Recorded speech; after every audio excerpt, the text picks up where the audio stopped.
glorioso Rey, poderoso en majestad, tú eres santo, tú eres digno, tú eres Dios.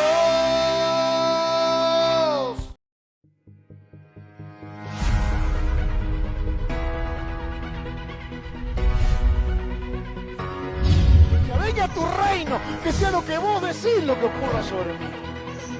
Tenemos a Jesucristo como Señor. Que Dios lo está llamando a usted hoy. Bueno, quiero compartir justamente una palabra,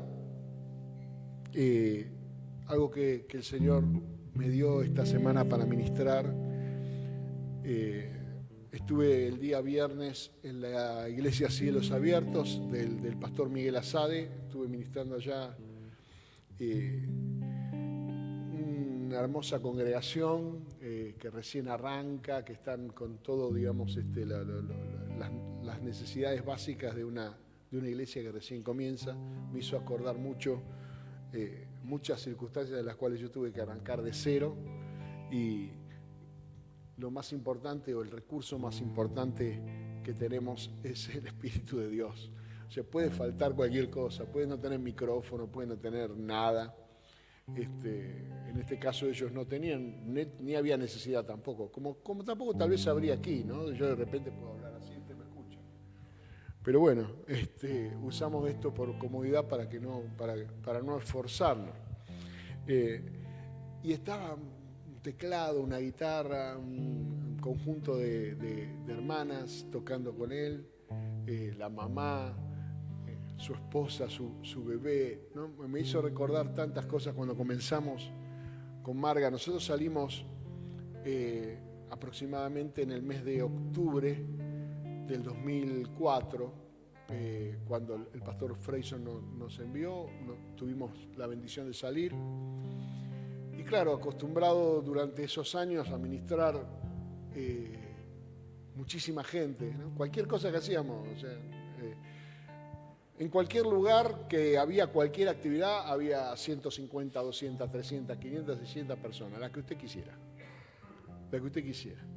Me ha tocado ministrar en esos momentos, en momentos donde tal vez el pastor estaba de campaña o estaba de viaje, y la congregación era fiel, asistía a las reuniones y podías ministrar una cantidad impresionante de gente. Los días que hacíamos unción de aceite, sinceramente nos gastábamos, no sé, un bidón para ministrar a esa gente.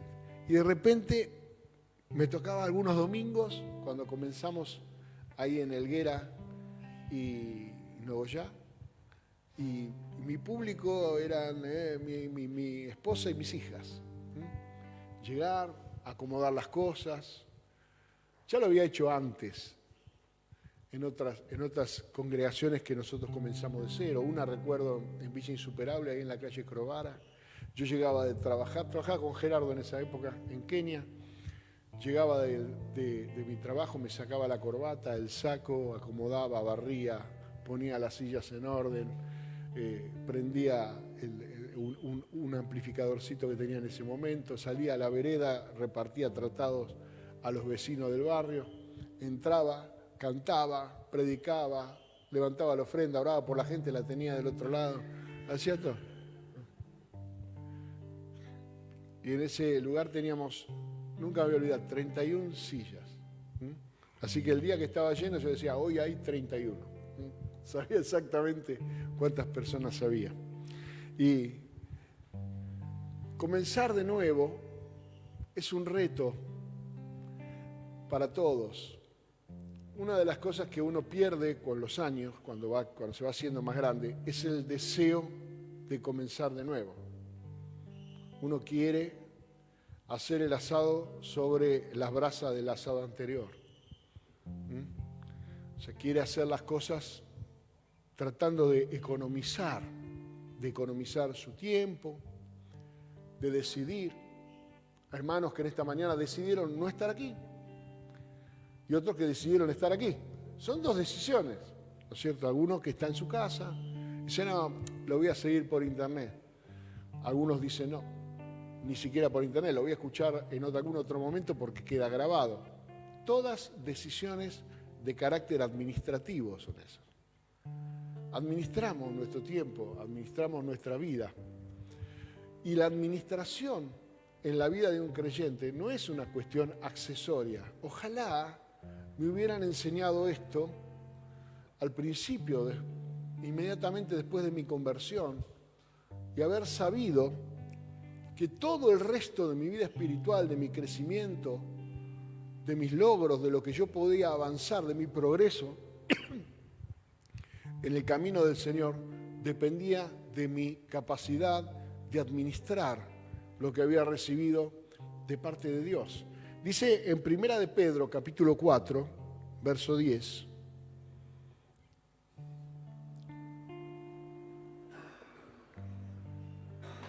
Le doy tiempo para que lo busque, pero ni lo busca porque no trajo ni la Biblia hoy. No hay problema. Siéntese con un creyente que tiene la Biblia. Dice, 1 de Pedro, capítulo 4, verso 10. Cada uno. ¿Cuántos son cada uno aquí?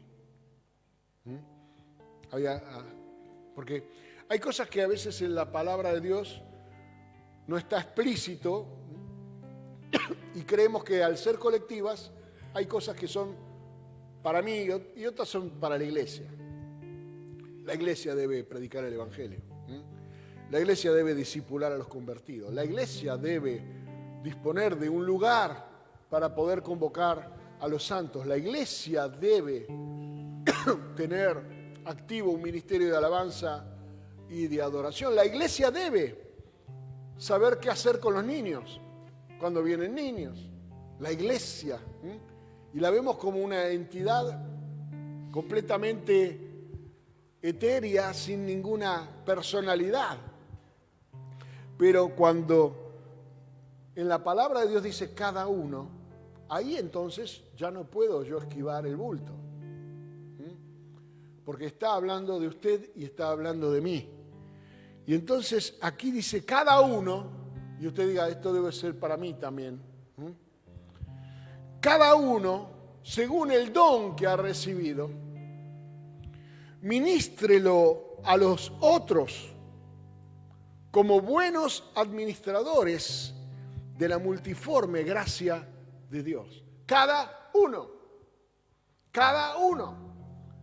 No pastores, evangelistas, maestros y profetas, no aquellos que son designados con algún título o que tienen un cartelito de ujier en algunas iglesias, sino cada uno.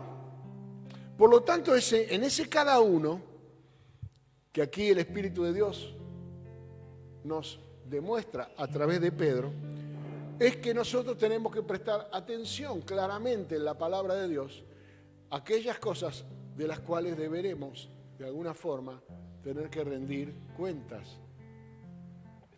Porque dice que hemos recibido algo, hemos recibido un don. Eso realmente, después de haber nacido de nuevo, el creyente inmediatamente se transforma en un mayordomo, en un administrador de la gracia que disfrutamos. Una gracia que no vino solamente para que nosotros la pasemos mejor, porque es algo que no nos pertenece, es algo que nos fue impartido.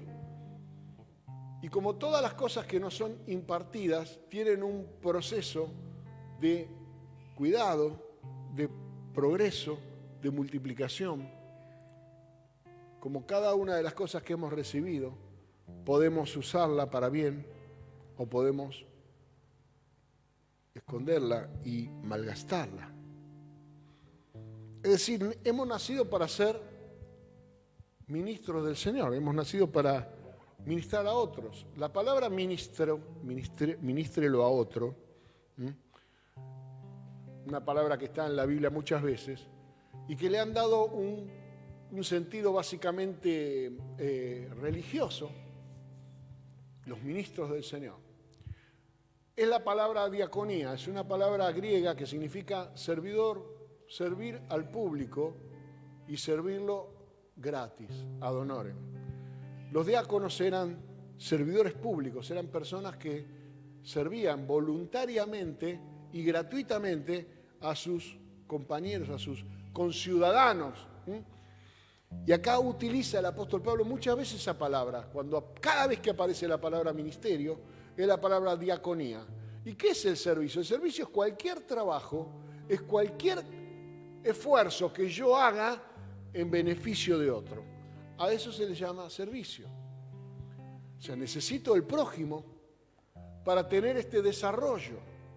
No existe forma de amar al prójimo de una manera práctica a menos que yo asuma una responsabilidad de ser un ministro de Dios, de ser un siervo de Dios, o de ser tal vez algo mucho más importante que ser un siervo de Dios, que es ser un hijo de Dios y mostrar el carácter de nuestro Señor, que nos dio el ejemplo.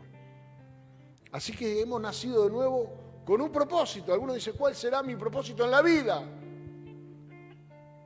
Servir a otros, ministrar el don, la multiforme gracia. La gracia tiene muchas formas. En la vida del creyente la gracia tiene una plenitud, una abundancia para alcanzar cuestiones de carácter material, que son las que principalmente movilizan a los cristianos. Y en segundo lugar, cuestiones de carácter humano. Hay muchas personas que se acercan al camino del Señor por una necesidad de una sanidad, de algo material, o de administrar algún recurso que no tienen, o conseguir algo que les falta. Sienten la impotencia de no poder defenderse contra una enfermedad o contra una situación que está en su cuerpo, y entonces buscan la gracia del Señor para suplir esa necesidad. Y otros tienen necesidades de carácter material, necesitan recursos para administrar, y entonces no teniéndolos aquí al alcance de lo humano, al alcance de lo natural, entonces recurren al Señor para que ese recurso venga de una manera espiritual, de una manera que sobrepase nuestra capacidad natural de obtener ese recurso, y eso es netamente material. A veces algunos vienen al camino del Señor con una dificultad de relacionarse. La soledad, la frustración, la traición que hemos recibido de otros, el abandono, la falta de comprensión, la falta de tener a alguien que nos oiga o alguien a quien hablarle. Y entonces estamos reclamando de parte de la gracia multiforme del Señor ese recurso que es de carácter humano. La gracia y el favor de nuestros jefes en el trabajo, el solucionar el problema con un vecino que nos molesta, que nos perturba, que nos genera problemas, y ahí entonces tenemos una necesidad de que la gracia del Señor se manifieste para solucionar nuestras debilidades humanas, nuestras incapacidades, nuestra impotencia humana. No podemos establecer una relación a largo plazo. Seguimos buscando y tomamos equivocadamente impresiones de algunas personas que luego nos frustramos, nos ilusionamos, nos desilusionamos. Y forma parte de esa gracia del Señor, esa capacidad para ministrar estas cuestiones de carácter humano. Y también, lo más importante, y con toda intencionalidad lo dije en el orden inverso, de la gracia recibimos los recursos espirituales. Porque si no fuera por la gracia de Dios no habría tentación que podamos resistir. Ni habría forma de poder enfrentar al príncipe de este mundo que quiere robar, matar y destruir, a menos que tengas el recurso de la fe, a menos que tengas el recurso de la palabra de Dios, a menos que tengas el recurso de la oración y a menos que tengas una relación con el Señor, pues entonces todas las demás relaciones se subordinan a esa. Difícilmente alguien que se lleva mal con Dios pueda llevarse bien con alguien. Porque tu primer relación es la que determina las demás. Quiere decir que tenemos esta gracia que hemos recibido de parte de Dios. Todo lo puedo en Cristo que me fortalece, decía Pablo respecto de cuestiones materiales. Pero respecto de cuestiones humanas, tenemos el Espíritu de Dios, que es el que convence. Respecto de cuestiones espirituales, tenemos una identidad en Cristo como hijos de Dios, que podemos usar el nombre del Señor Jesucristo para enfrentar cualquier problema que se levante en el mundo espiritual. Es en el nombre del Señor que vamos a tener nuestra victoria. Entonces, ¿por qué algunas de estas cuestiones que nos han sido dadas con abundancia, tenemos ciertas limitaciones para aprovecharlas en nuestra vida? Porque no existe otra cosa que no sea la ley de la siembra y la cosecha. Aquello que vos no siembres, lo consumís. Y se consume una vez. Si usted tiene una semilla, puede hacer dos cosas. La hace harina y se la come. O la siembra y obtiene una cosecha. Y eso pasa con la gracia de Dios en nuestra vida. La gracia de Dios que consumimos y consumimos y consumimos para nuestro beneficio personal.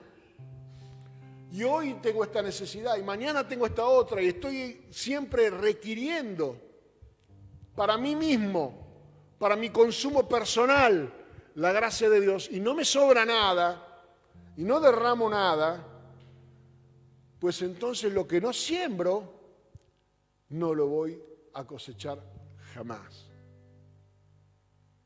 porque es palabra de Dios. Por eso el apóstol Pablo dice en 1 Corintios, capítulo 4, en el verso 1, dice, pues tengamos a los hombres por servidores de Cristo. ¿Qué son los hombres? ¿Y las mujeres? También.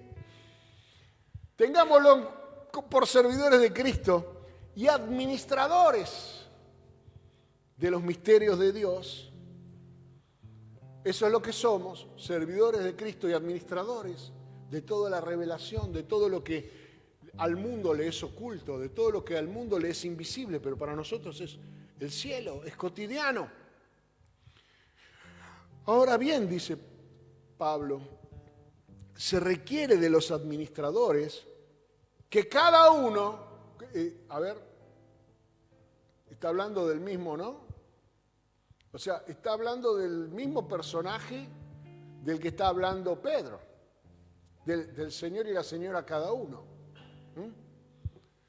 Porque si acá dijera Daniel, o dijera Marga, o dijera Aldo, pues entonces podía haber otro Aldo, otro Daniel. Me dicen, pero este Daniel es el de los leones, es otro.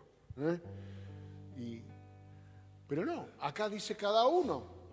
Por lo tanto, coinciden Pedro y Pablo en esto. Los hombres, quiera leerla como usted quiera, si quiere, a mí me gusta leerla de varias maneras. Está diciendo lo siguiente aquí, el apóstol Pedro. Los hombres son administradores de los misterios de Dios. Tenemos que tener en cuenta esto. Esto es lo que tenemos que tener en cuenta. Y cada uno de ellos es necesario que sea fiel. ¿En qué? En esa posición, en esa situación, en esa identificación de su propósito. De esto hablo cuando intento permanentemente explicar que nuestra identidad se diluye en nuestro propósito, se disuelve cuando nuestro propósito no se alinea a nuestra identidad. ¿Qué hubiera sido de Moisés si Moisés no hubiera sido el libertador de los israelitas? ¿Por qué hubiera sido conocido Moisés? ¿Solamente por haber sido rescatado de las aguas? ¿O no será que conocemos el nacimiento y la vida de Moisés porque su propósito nos obliga a saber quién era el hombre? Cuánto sabemos de los hombres está relacionado con su propósito, con su identidad. Que no se consuma tu vida y tu identidad en un propósito egoísta de ministrarte a vos mismo o aquellas cosas que son las que están a tu alrededor nada más. Extendamos los brazos a los demás, no seamos como los tiranosaurios rex que tienen los bracitos cortitos. No se pueden. Quisiera ver uno de esos cruzados de brazos alguna vez. Tenemos que extendernos. Cada uno debe ser hallado fiel. ¿Qué significa fiel en el camino del Señor? Me acuerdo en una época en San Luis, cuando yo estaba, que nosotros llegamos a la iglesia y la iglesia tenía un pastor en ese momento a cargo, un encargado de obra le llamaban. No se animaban a llamarlo pastor, le habían puesto un título subalterno para que el tipo no sea grande, era el encargado de obra. Y entonces, nosotros, claro, al verlo nos dimos cuenta claramente que era un hombre que no estaba en condiciones de ser pastor de la iglesia. Pero obviamente nosotros vivíamos en obediencia y en el temor de Dios y jamás dijimos una palabra, hasta que finalmente ocurrió lo que tenía que ocurrir. Vinieron los ancianos, los mayores, los que lideraban en ese momento la institución y las iglesias, y le pidieron que dé un paso al costado para poner a otra gente que tuviera la capacidad, el don y el talento de administrar la iglesia. Y obviamente el hombre no aceptó dar un paso al costado y se fue. Y quedamos a cargo de la iglesia un joven de 24 años y yo, que tenía 27. Imagínense si nosotros éramos más idóneos que el que estaba. ¿Cómo era el que estaba? Y tuvimos que entender que la responsabilidad que nos había sido dada era muy grande.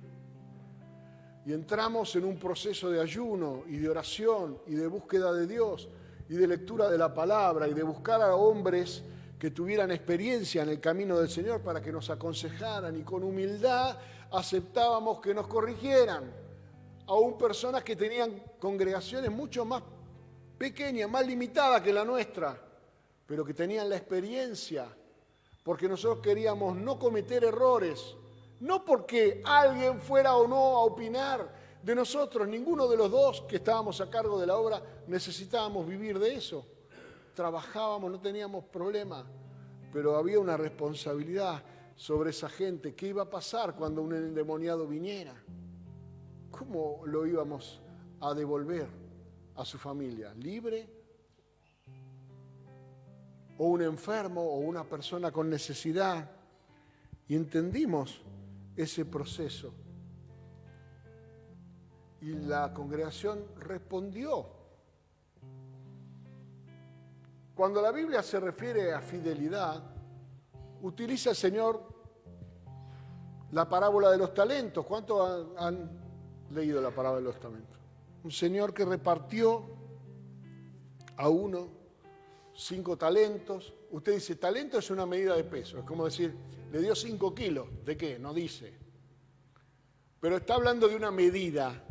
Ahí Jesús en esa parábola no está diciendo de qué. Si eran 5 talentos de oro, si eran 5 talentos de plata, si eran 5 talentos de sal, si eran de aceite. No está diciendo de qué. Simplemente está estableciendo una medida. Si fuera necesario, el Señor hubiera dicho 5 talentos de qué cosa eran. Porque era una medida. Pero está hablando de una medida.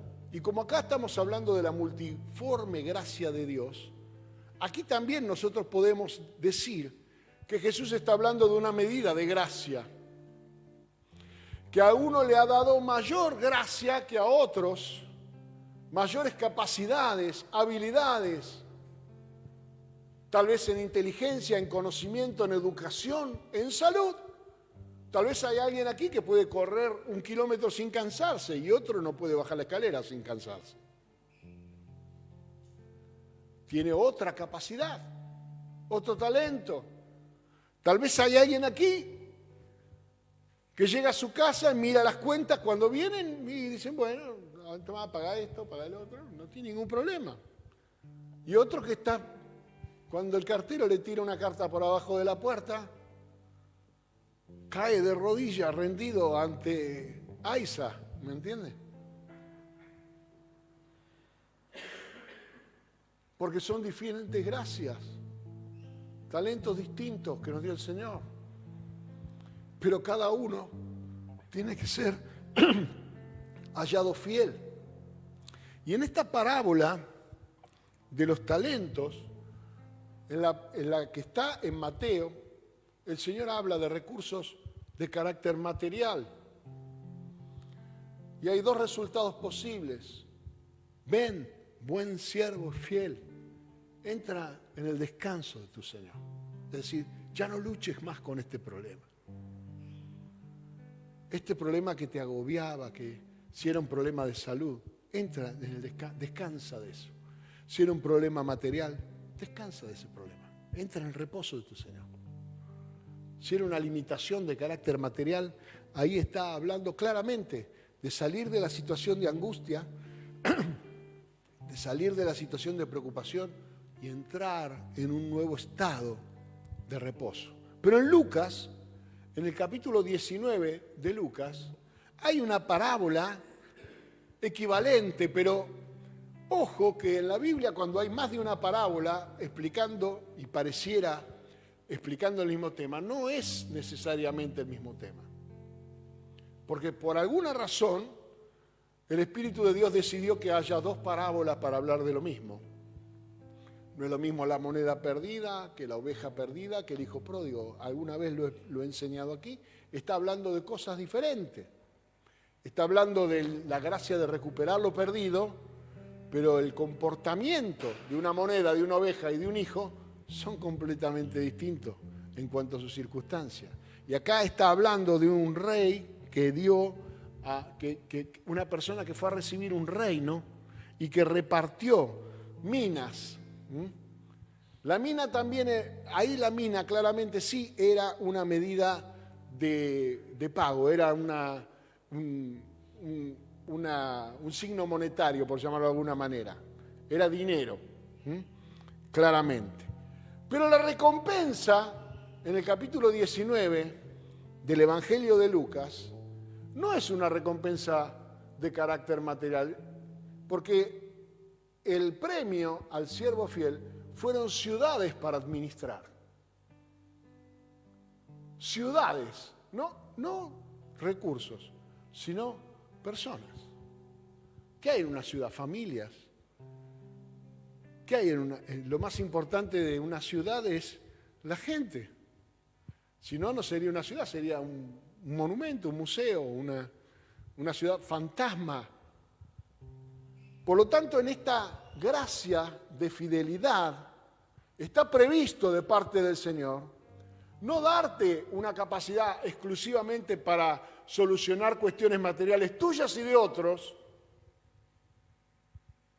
tuyas y de otros, porque el que genera trabajo, el que invierte, el que no solamente está progresando él, sino que está generando beneficios y bendición para otros. Personas que Dios usa como llaves para abrir puertas de trabajo y de bendición para familias enteras, porque tienen una empresa, porque tienen un emprendimiento, porque se han decidido a que esa gracia y ese don que han recibido lo multiplican. Y entonces aquí hablamos de recursos humanos, es decir, capacidad para gobernar, capacidad de gobierno, recursos de carácter espiritual que esa persona tiene para ponerlos en marcha en cuestiones que hacen a lo humano. ¿Me comprende? Pero también hay una parábola al final del Evangelio de Mateo, y muchos seguramente la han leído, es media escatológica porque habla de la venida del Señor, acerca de las doncellas prudentes y las insensatas, las que tenían que iluminar el camino. Eso nos identifica a nosotros como iglesia. Está hablando básicamente de recursos de carácter espiritual. El Espíritu de Dios está en nosotros para iluminar, para traer luz, para traer revelación, para iluminar el camino del Señor, para preparar para la venida del Señor Jesucristo. Y está hablando de recursos de carácter espiritual. Y está hablando de quienes han hecho una reserva de ese aceite dando a entender que tienen una abundancia del Espíritu, una abundancia de su relación con Dios, lo que recarga tu espíritu de tu naturaleza espiritual, la oración, la adoración, el servicio al Señor, para que en el momento de la venida del Señor no te encuentre dormido y sin reservas espirituales, es decir, sin fe, sin capacidad de resistir las tentaciones, sin oración, sin adoración, sin palabra de parte de Dios. Interesante que a los siervos que no multiplicaron los talentos, a uno les dice siervo malo y negligente. ¿Y cuál era el premio del siervo malo y negligente? Las tinieblas de afuera, donde será el lloro y el crujir de dientes. No lo quiero asustar con esto, pero prestemos la atención a Jesús, ¿ok? Es Jesús el que habla. Quiere decir que una persona nace de nuevo y tiene reservado el cielo. Pero si es malo y negligente, es decir, dependiendo de cómo administra la multiforme gracia de Dios, determina su destino. O Jesús nos corrió con la vaina y no había cuchillo ahí. Está diciendo claramente que lo que has recibido de parte de Dios determina tu administración, determina tu destino.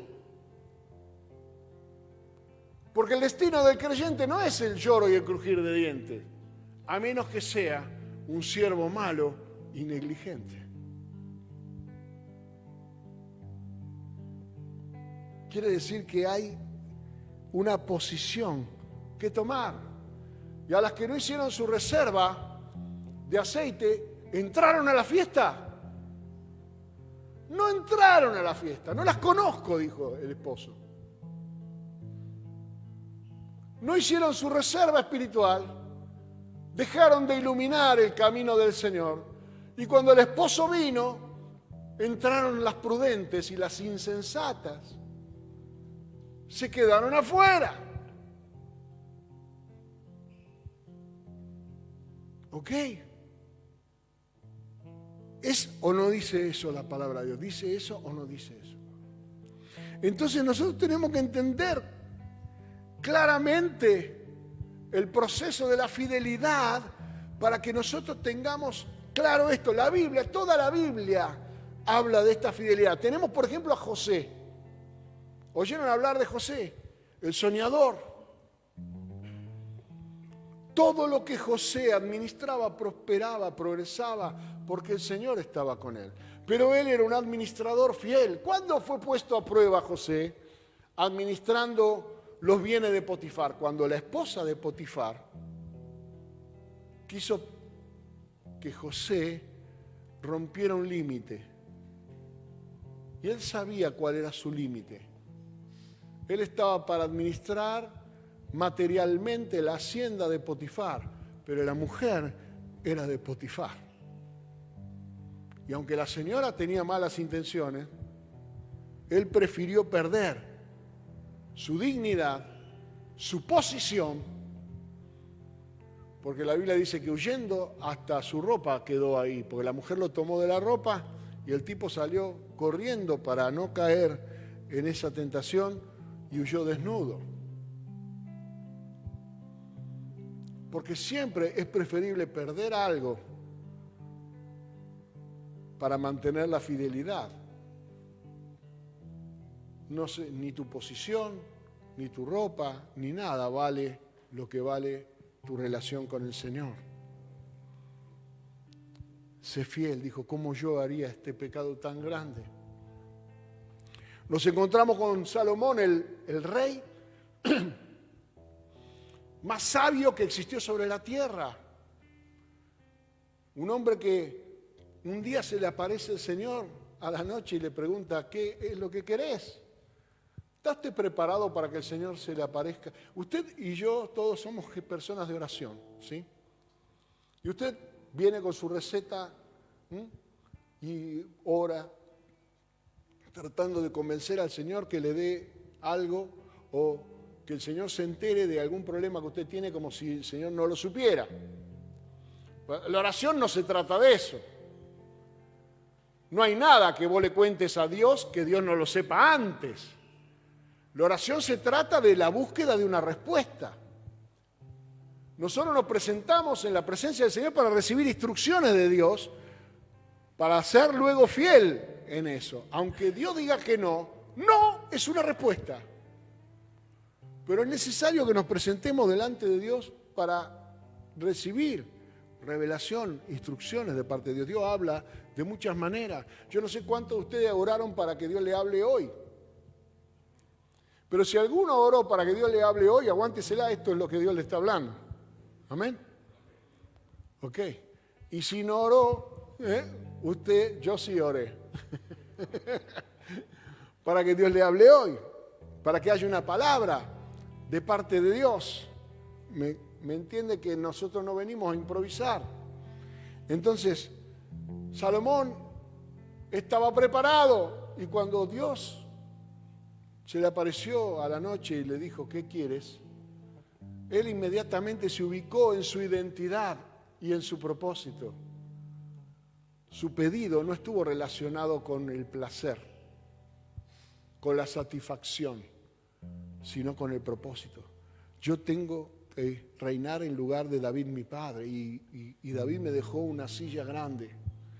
Era un tipo tremendo, el pueblo sigue cantando las hazañas de David y yo ahora tengo que tratar de ministrar, de servir a este pueblo. Señor, dame sabiduría, dame un corazón entendido para que yo pueda ministrar a este pueblo. A Dios le encantó, le agradó lo que Salomón le pidió porque era rey de Israel y él estaba pidiendo conforme a la responsabilidad que había asumido. Y Dios le dijo, bueno, te doy sabiduría, inteligencia y un corazón ancho, grande para que puedas amar a todo tu pueblo. Pero también te doy riqueza y te doy muchos años de vida, añadiduras que vienen cuando uno busca el reino en primer lugar. Y un día vinieron dos mujeres rameras con un bebé, a los gritos, peleándose, que el bebé es mío, que el bebé no es tuyo, que no, que es mío, y le contaron la historia a Salomón. Y Salomón dijo, ella dice que es de ella, y la otra dice que es de ella, y que el muerto es el de ella, y la otra dice que el muerto es el de la otra. No sé si han leído esa historia. Dijo, tráigame una espada. Yo, tráigame una espada, ¿para qué quiere el rey una espada? No, hay que ser justo. Mitad del bebé para cada una. Hay que hacer las cosas inteligentemente, dijo. Tráigame la espada. Y una de las dos madres dijo, no, dásela a la otra. Dáselo, pero no lo mates. Dáselo, pero no lo dividas. Porque el que ama realmente prefiere perder antes que dividir. Y cuando alguien egoístamente, porque la otra decía, sí, cortémoslo. Y usted dice, que había perdido su criatura y deseaba la muerte de la otra. Así funciona el egoísmo y la maldad. Así funciona cuando alguien pierde su llamado, su ministerio, su propósito en la vida. No le importa que otro más lo pierda, que otro más se desvíe, que otro más erre el camino. No le importa. Porque el egoísmo es fiel a sí mismo. Y el siervo de Dios es fiel a Dios. Entonces, cuando vos te animás a perder, y muchas veces vas a tener que perder, vas a tener que dejar. No, está bien. No peleo más por esto. Entonces, vas a entender que parte de ser ministro, de ser siervo de Dios, es esa capacidad que te da el Espíritu Santo de perder, de no estar vos siempre en el primer lugar, sino preservar el propósito por encima de tu beneficio personal. Fue un hombre fiel. Fue un hombre fiel. Pero vamos al otro José, para ir terminando como ejemplo. María tuvo un encuentro con un ángel del Señor y el ángel le dijo que iba a concebir un hijo que iba a ser llamado Hijo de Dios. La razón por la cual María fue elegida era porque estaba desposada con José, es lo que dice el Evangelio de Mateo. La razón por la que Dios se aparece a María, porque en el momento justo en el cual el ángel aparece, esa mujer estaba desposada con José de la casa de David. Y debía cumplirse profecía, palabra de Dios, en este nacimiento. Y claro, María escucha al ángel, lo ve con sus ojos, inmediatamente queda embarazada, el Espíritu de Dios provoca este milagro, el Espíritu, la sombra del Señor te cubrirá, está todo bien, pero José a las pocas semanas se dio cuenta que algo había pasado. Porque nosotros leemos y creemos que todo pasó instantáneamente, pero ¿cómo supo José que María estaba embarazada? ¿Entiende? Se empezó a notar y entonces el tipo dijo, yo no fui. Y tuvo la tentación, y una tentación moderada, porque él pensó en ella y dijo, si yo tengo ahora la capacidad de repudiarla según la ley de Moisés, pero mejor me rajo y entonces la gente va a sospechar que fui yo. Y por lo menos ella no queda deshonrada porque estaba desposada. Es decir, le hizo precio. En su corazón no era una mala persona. Prefirió perder él con tal de que María no sea acusada de adulterio o de fornicación y corriera el riesgo incluso de ser apedreada. Me sigue, porque a la mujer adúltera que le trajeron a los pies del Señor, ¿qué querían hacerle? Apedrear. Era lo que se usaba en esa época. Y entonces el ángel del Señor se le aparece a José y le dice, no temas recibir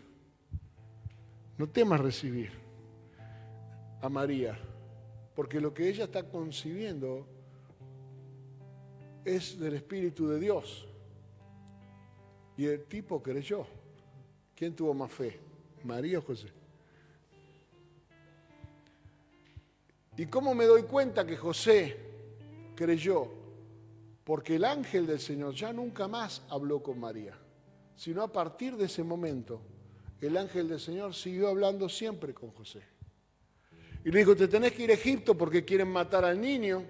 Y el hombre no dijo, bueno, pero tengo la carpintería y tengo que seguir trabajando.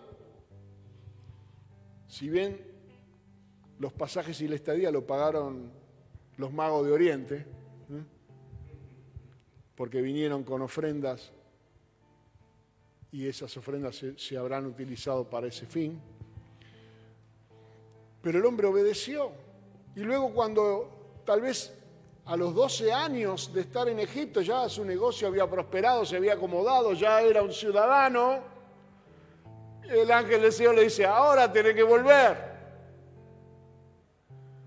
Y él volvió, y al volver, evidentemente él tenía el objetivo de ir a Jerusalén. Obviamente cualquiera que tiene un oficio quiere estar en un lugar donde hay más gente. Pero el ángel del Señor le volvió a hablar y le dijo, no, porque ahí están justamente los hijos, los familiares de los que querían matarlo.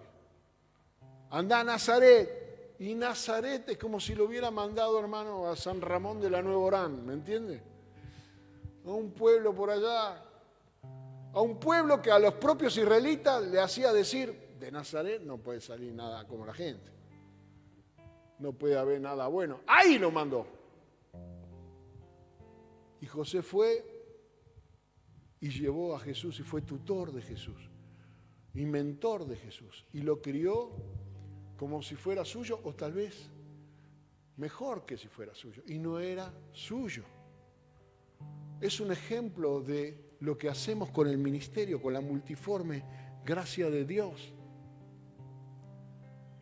Cuidala, hermana, porque no es tuya. El don, la gracia que has recibido. Tenés un talento, tenés una inteligencia, tenés una capacidad, tenés un don.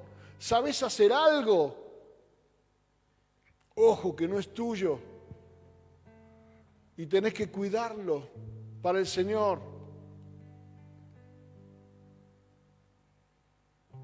Fue un hombre fiel, del cual la Biblia luego más adelante no habla mucho de él.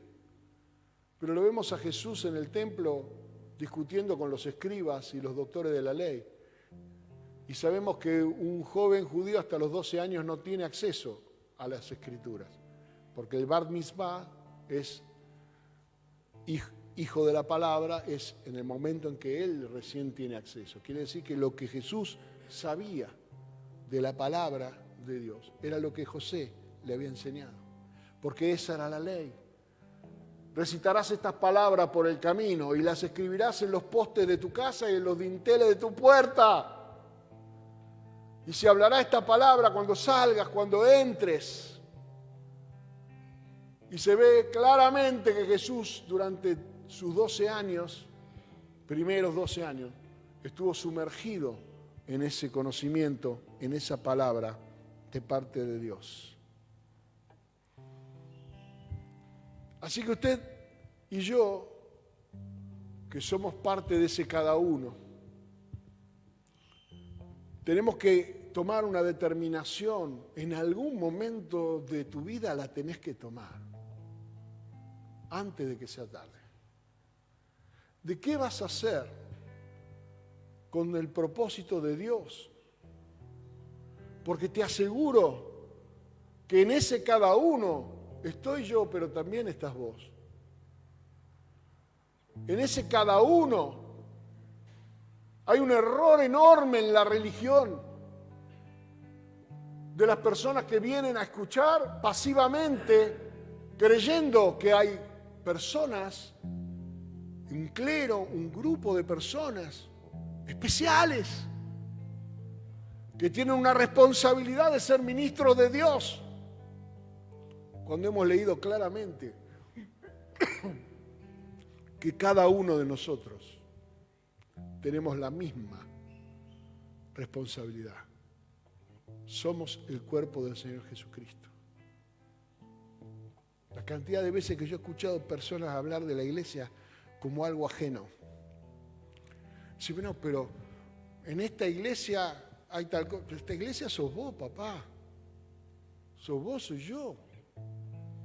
Lo que falta lo tenés que traer vos, o lo tengo que traer yo, o alguien lo tiene que traer.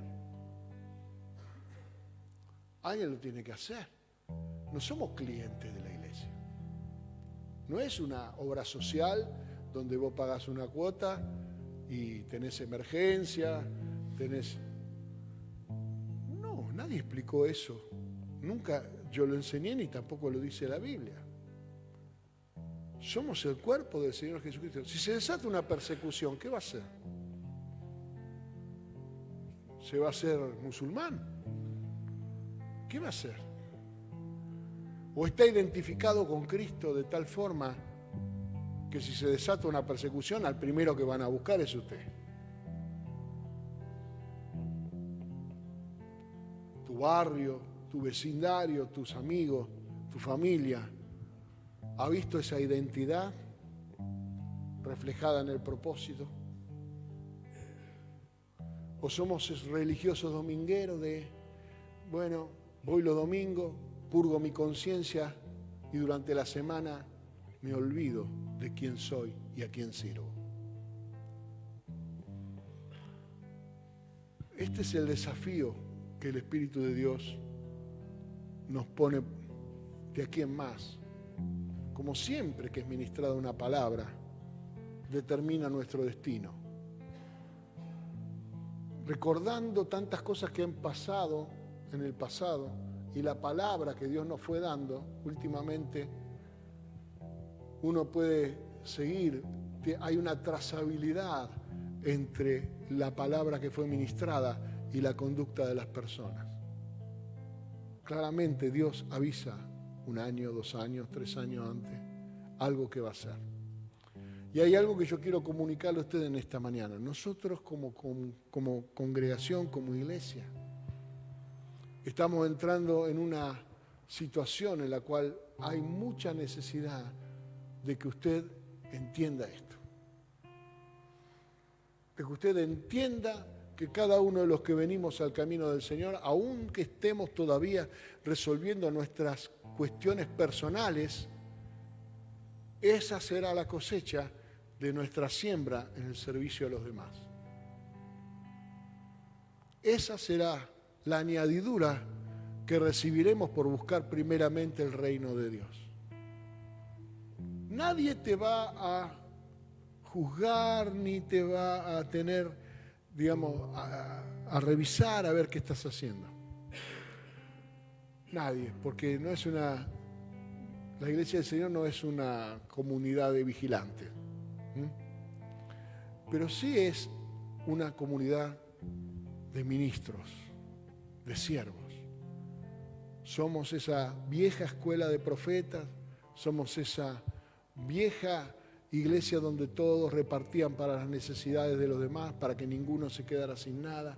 Somos esos que oraban porque uno estaba preso. Somos esos que cuando se desató la persecución tuvieron necesidad de dispersarse porque eran claramente identificables como hijos o como hijas de Dios. Esa es la identidad de la iglesia. Y vienen tiempos de mucha bendición. Y es ahí donde viene mi preocupación. Porque en la respuesta a las oraciones,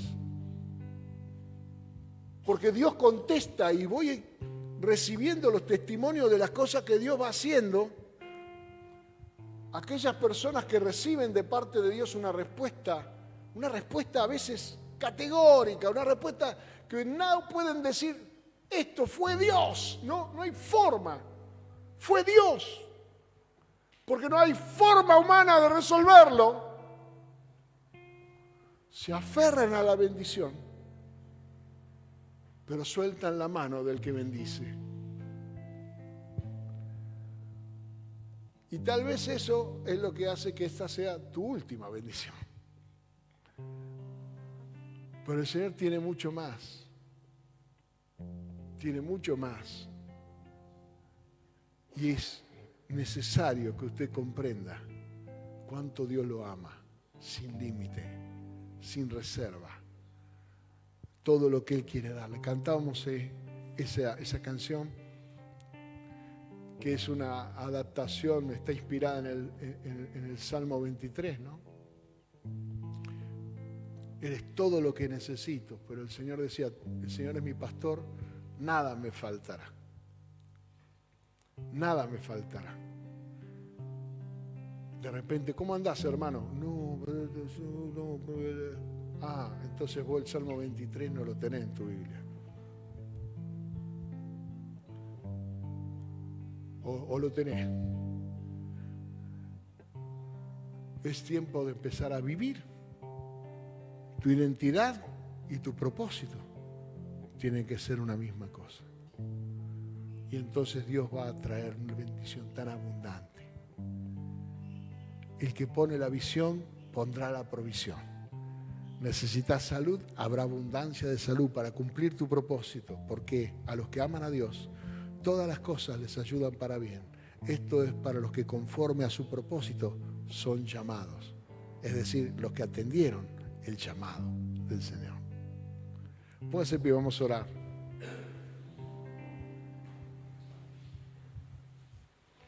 El viernes, cuando ministraba esta palabra, yo no soy de repetir mucho, pero me pareció que era una palabra para ministrarles a ustedes también. Pensaba en mi corazón, claro, una iglesia que recién comienza, hermanos que recién se ponen las pilas de alguna manera en el camino del Señor, necesita que cada uno ponga sus pies, sus manos, su corazón al servicio del Señor. Pero después, mientras ministraba la palabra, pensaba, No, esto no es solamente en una iglesia que recién comienza. Esta es la vida del creyente. El creyente es un ministro de Dios. Y esa es la potencia, el poder del Espíritu Santo de Dios sobre la tierra, en una iglesia activa, en un hombre y en una mujer que entendieron que pueden hacer la diferencia. En tu familia, en tu vecindario, en tu trabajo, estás vos ahí para hacer la diferencia. Estás vos ahí para ser el José de tus hermanos. Ese es el plan de Dios. Padre, te damos gracias.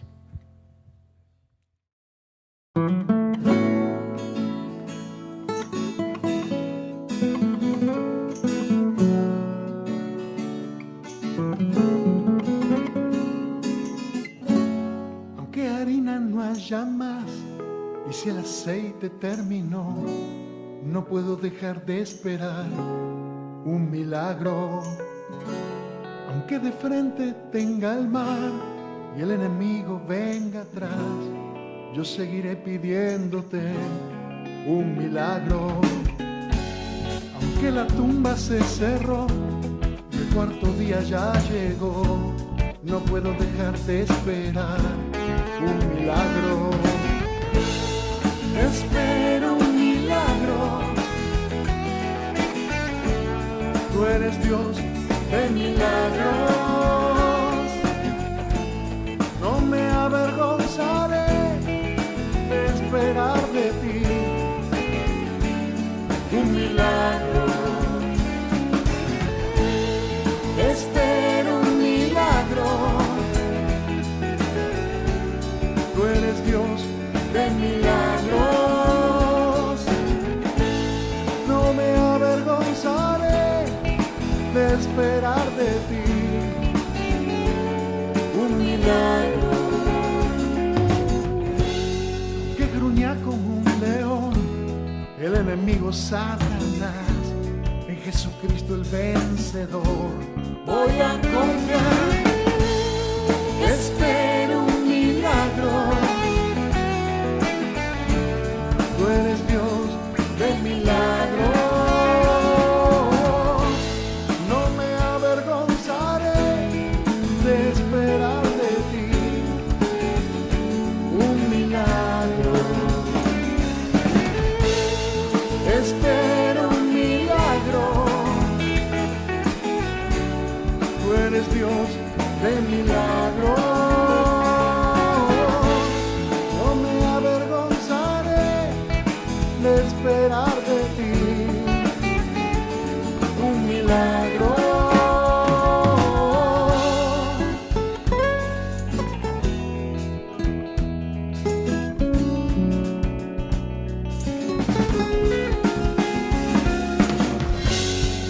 Espero un milagro y no me avergonzaré de esperar.